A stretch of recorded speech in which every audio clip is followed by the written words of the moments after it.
The chair of International Languages and Cultures at Webster University, Silvia Navia, has been traveling to Peru for 5 years to serve as a medical interpreter. However, it was the mission trip she took in 2010 when a Peruvian woman was crying on Navia's shoulder that remains vivid. She recalls the woman saying she had walked since 2 a.m. to get to the hospital just to be told they were done seeing patients for the day. I was just begging the doctors, like, just please see her, see her. I mean, she's walked. They would walk for a whole day to just go and stand in line.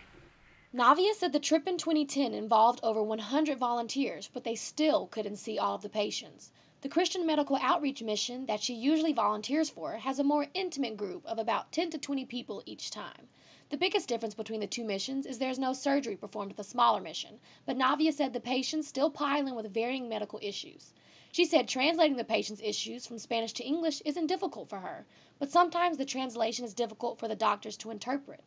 She remembered how a Peruvian woman who was seeking care described her struggle with parasites. She said, "Oh, I have parasites, and they talk to me during the night. They make these noises like, ooh, ooh." Translating wasn't always easy, Navia said.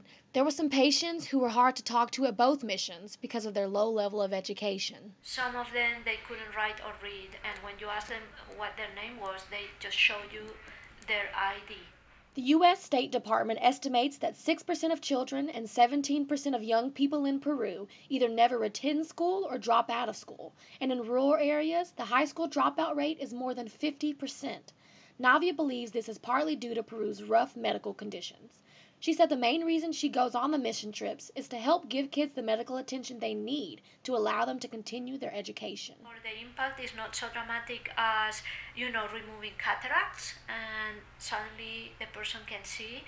But in the long run, I think that this is very necessary, like educate young people. So that's why I keep going. Navia's most recent trip to Peru was in May 2013. For the Webster Journal, I'm Sierra Hancock.